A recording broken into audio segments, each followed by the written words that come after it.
The Graveyard of Empires that is out on the 4th of March. Are you ready? And if you're not, you can always click the link in the top of the description and get access to all the existing DLCs for this 2024-2025 period with a big discount. So give it a go if you're interested in buying them as a bundle. This is going to be talking about the Raj's alternative history paths. Probably the elements that I will be focusing on the most when I do actually play it. Because once again, I'm excited for the British Raj. Alt history is also exciting to me as well, because potentially new formable nations. Just to summarize, this is a country pack. It features mainly the focus trees, the Raj, Afghanistan, Iraq, and Iran. That's it. As far as we're aware, there might be a secret one. Who knows? Maybe there might be a very small one for Saudi Arabia, or Yemen, or Oman. I don't know. Usually Paradox like to sneak in a hidden small one, like Iceland in one of the previous expansions. Speculate below what you think it's going to be. Anyway, we have the elephant. The elephant in the room, literally.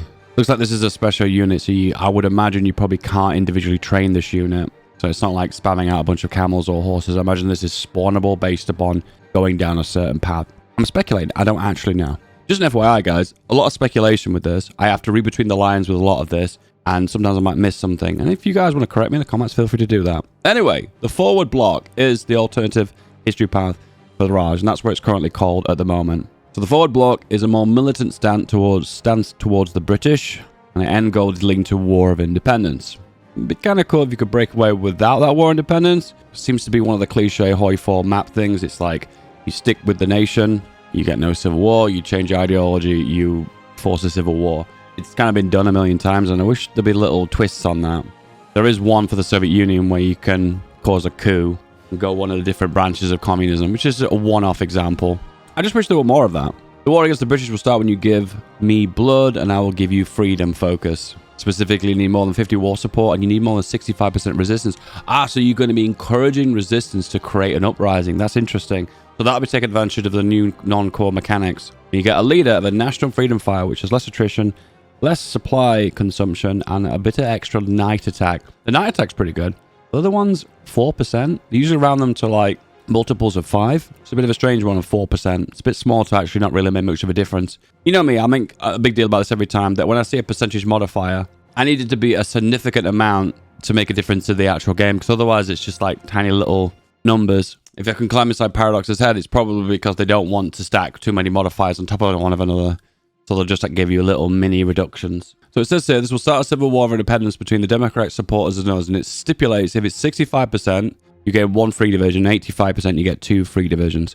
This could be manipulated in so many different ways. What if you were to change the occupation law so you don't supply garrisons, and then you can push the resistance really, really high? I've just found a loophole there. Potentially a big exploit.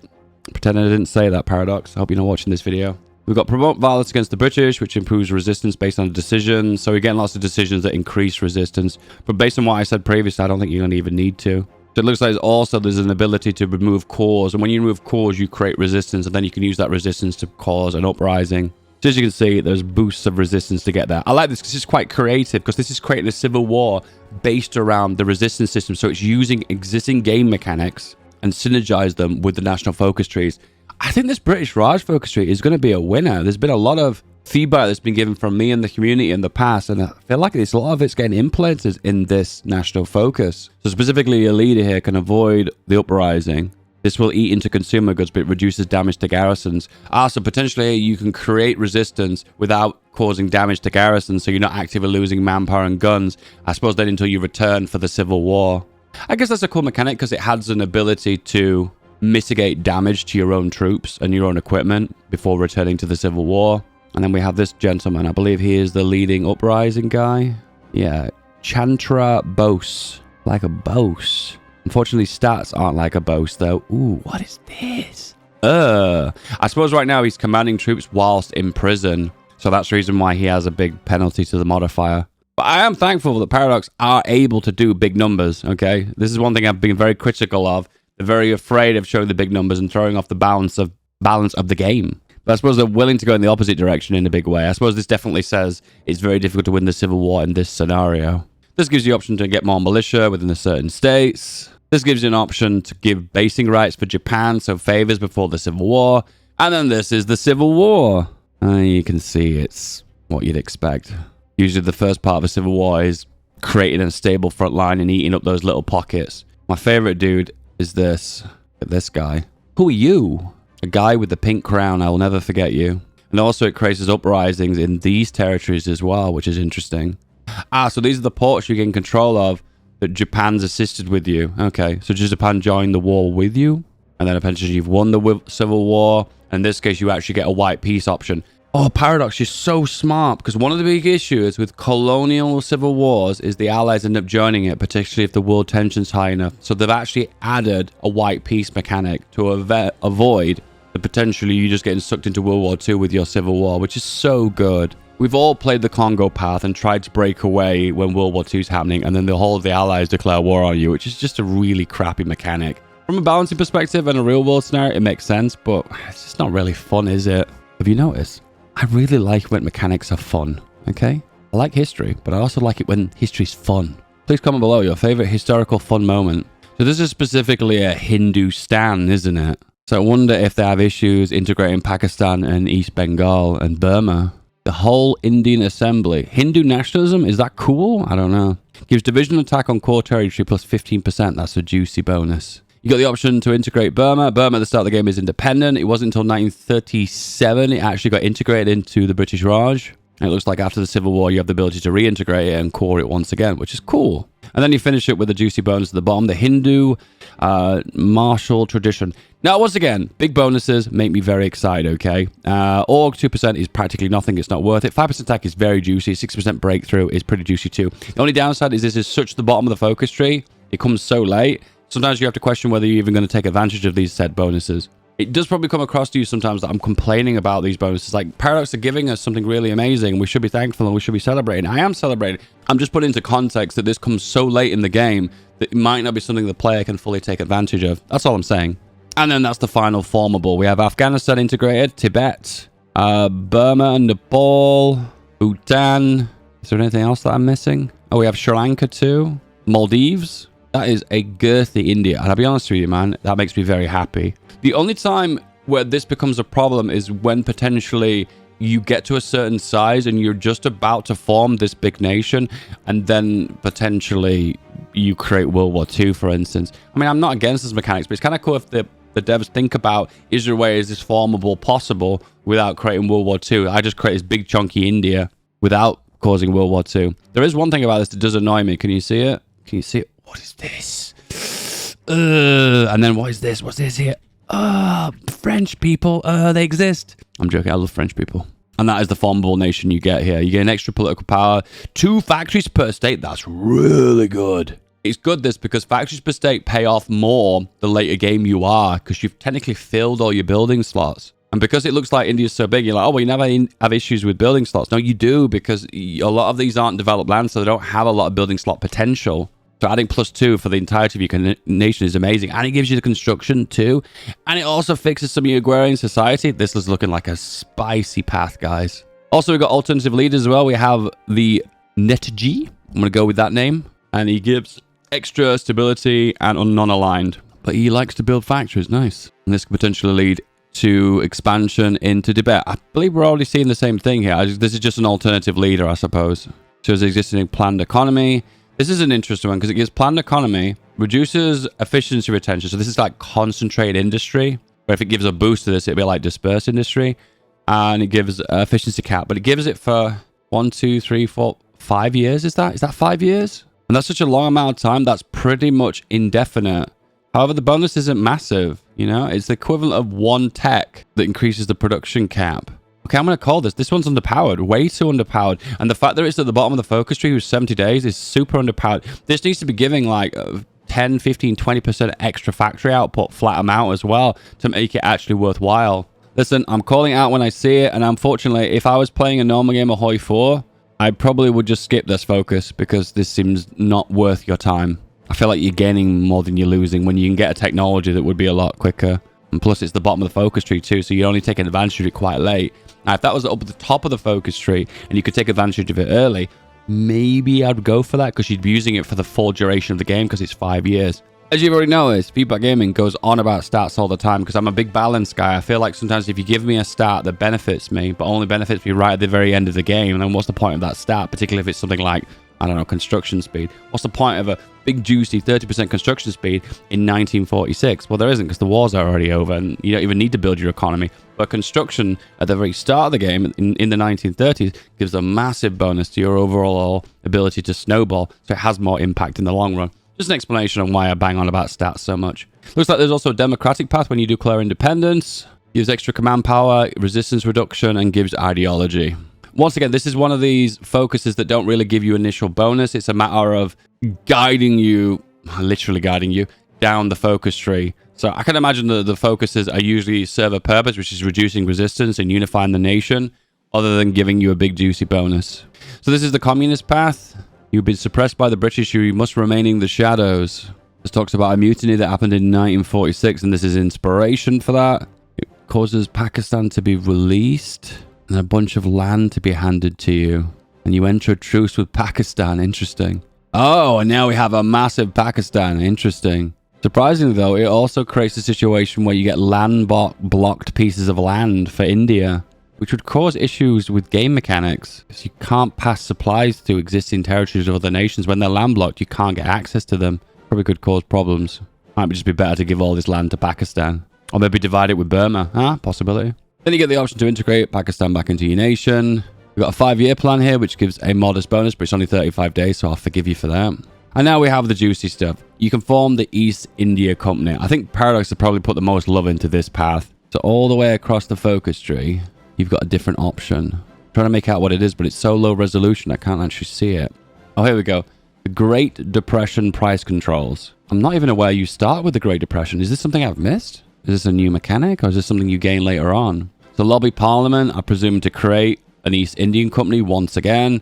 You need to have low stability to be able to do it. So basically, you show it to the British, oh no, India's falling apart again. Can we try and create India not as a unified nation, but as actually a company? And there you go, the East Indian Company has been formed with India attached to it. And it has a very interesting mechanic when it comes down to how it's run. Because depending on how many civilian factories you got, you are taxed at a certain rate, and then that tax is given to the United Kingdom. Okay, one suggestion I've got for this is have the ability to somehow, if you're playing as Britain, guide India in this said direction, so Britain can take advantage of the dividends of this Indian company. So one of the issues is going to be is that Britain benefits the most from it, but if you're playing as Britain, you don't get to take advantage of it unless you've got someone co-oping as India, for instance. It'd be kind of cool if you could guide it and therefore take advantage of it. It does look like end of a year, you do pay money to Britain for the profits you've made. However, it does give you external investments, which gives construction. Wow. So you're basically destroying civilian factories as payment and giving them to Britain. So it's like you have a set amount of civilian factories, but any excess you build is basically profits of dividends that you give to the UK. Once again, I'm not going to read this big block of text, but I'm just giving my general gist of this. When I play it, I'll understand it way better. This is an interesting decision here. Crackdown on Kurdish separatists. Kurdish separatists in India? Am I missing something here? However, when you form the company, you can still progress with the company. Unlocks decisions to buy states from civilian factories, so you can expand the Indian company by spending civilian factories to expand your land. Oh my god, this is going to be so abusable. So then you could basically override India by forming a East Indian Company. It'd be kind of cool if this mechanic expanded outside of India as well, and you could, if someone's not a major power or in a major faction, you could start eating their land by buying land out of them. I know that's super ahistorical, but it's super fun. You can expand diplomatically, which is something I've asked for such a long time. It'd be really cool, wouldn't it, to expand in Holy 4 without conquest, without actual war? Wouldn't that be really cool? Dave, you are so wrong. I disagree in every way, shape, and form. Princely autonomy. You can gain control of your puppets to boost control, meaning they'll get you way more industry.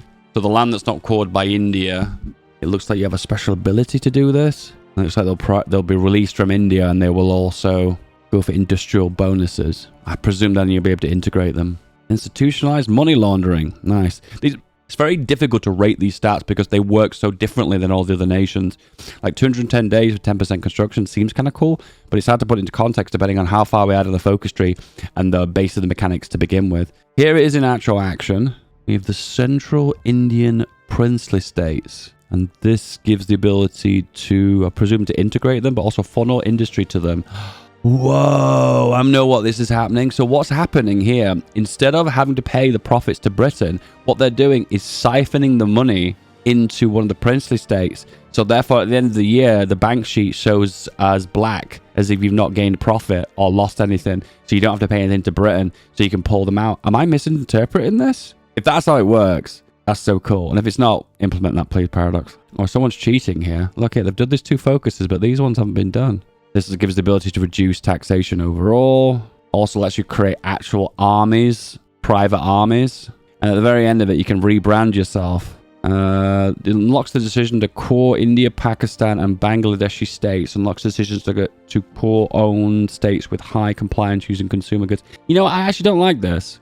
Now, it's cool to core and everything, but because you're not an actual centralized state, you're a company, it would make more sense that they would forgo those coring mechanics and have just some kind of mechanics where they boost compliance really high. Yeah, I'd like to see this as replaced with some kind of really big boost for compliance over just coring, because coring just doesn't seem to fit the playstyle of this said nation. Now, don't get me wrong here. I'm not complaining, all right? This playstyle is so cool and different and interesting. I can't wait to play it. But just be kind of cool, the end goal destination wasn't always coring. So we have a private army here, ability to send volunteers abroad. We have a specific naval route. Ability to make a navy, which adds a production line for an existing ship, which is something I've asked for a while, that because these big ships take so long to build, you need them partially constructed to actually take advantage of them. But the problem then is you're taking away the mechanics of the game, because I don't have the ability to customize this said ship. I just have to build it as it is and refit it, I suppose. Even then, at the very bottom of this focus tree, for 70 days to get a 60% constructed 1940 ship, and the fact you have to research it, I'm sorry, I'm going to say hand on heart, this is not very good. It just comes too late. Once again, the problem with naval stuff in Hoi 4 is if you're going to give me bonuses, you need to give them at the top of the focus tree, because these ships take so long to build that you never really get to take advantage of them. So I need 1940 tech, and I need to get to the bottom of the focus tree, foregoing all the other focuses I could have selected that would have given me an initial better bonus anyway, for the fact that Navy doesn't give really good bonuses to begin with. Listen, don't try and interpret what I'm saying as complaining or moaning here. I just want the best mechanics for you, and I want the best mechanics for me. And once again, giving me a 60% constructed ship in 1940...